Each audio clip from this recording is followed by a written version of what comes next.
shame of yourself. You have folks, tell me something. Do you believe in God?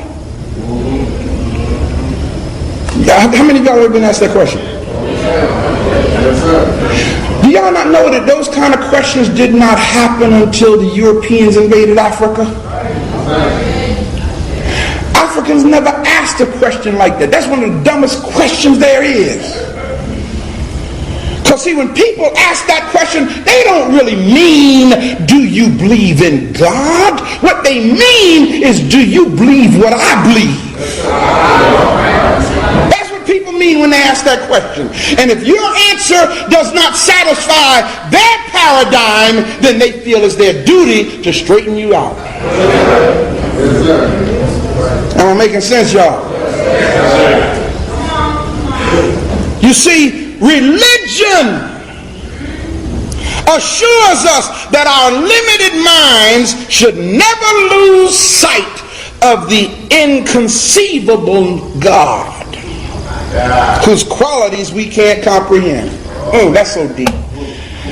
That's enough to give you a headache, you know that? I mean, that's enough to give you a migraine.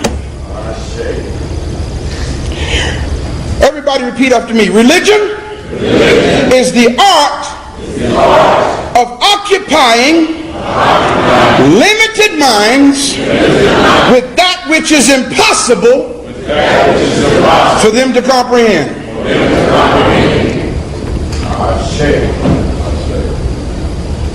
Occupying our limited minds with what our minds can't comprehend. How is it that we have succeeded in persuading reasonable thinking beings that the thing most impossible to understand is the most essential thing for them? Am I making sense, y'all? See, I hope I'm making sense, because I was typing this in the airport this morning.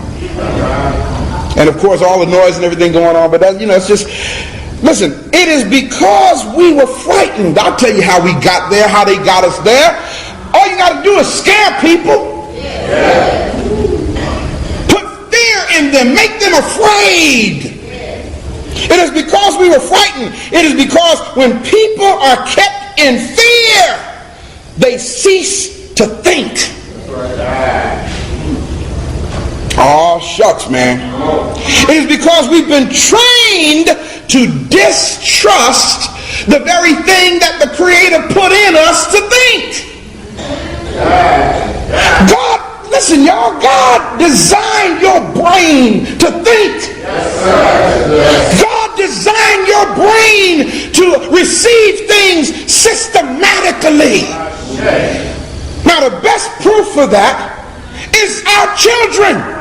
Our 2-year-olds, our 3-year-olds, our 4-year-olds, before they get messed up with religion, they do what God made them to do. Their brain goes to work, and you never heard so many, "Mommy, why?" Parents get tired of their children saying, "But Mommy, why? Mommy, why is this? Mommy, why is that? Daddy, why is this?" It's like the brother who came in here, this little brother used to go here, his little son went outside and looked up in the sky and came back and asked his father, "Why is the sun round?" Little 3-year-old kid, "Why is the sun round?" He ran back in here and said, "Pastor, help me out."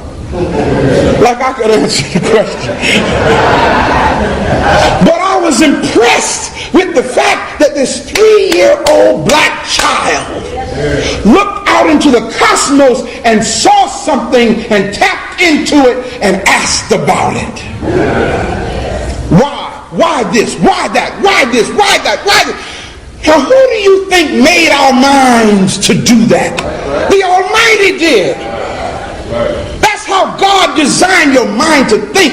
And even in something called theology, they have an aspect of it, and those who've been to school can bear witness to what I'm saying. It's called systematic theology. That's right. The reason why it's called systematic theology is because they present it in a system. And the reason why they present it in a system is because God designed your brain to work systematically. If it doesn't make sense to your brain is going to keep saying, why, but why? That's not a sin.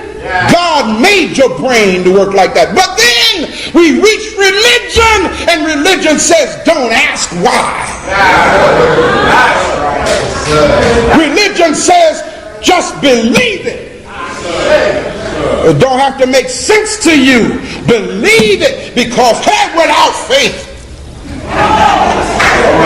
it's impossible. Ain't that what we've been taught? To please God. God did not say that. The religious controllers said that.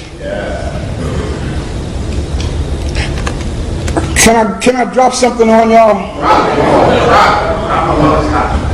The book that we carry called the Bible, God did not write one word in it. Are y'all hearing what I'm saying? People wrote that. In fact, when you go to the King James Version, you're talking about the result of a whole lot of people after a whole lot of people after a whole lot of people after a whole lot of people wrote that. King James is the one who put into the Bible, honor the king. God didn't say that. James Stewart said that. Before the King James Version of the Bible, that phrase, honor the king, was not in the Geneva Bible, which predated the King James Bible. That's right. Don't take my word for it. Go verify what I'm saying. We've been messed up by religion. How is it that we've gotten to this point?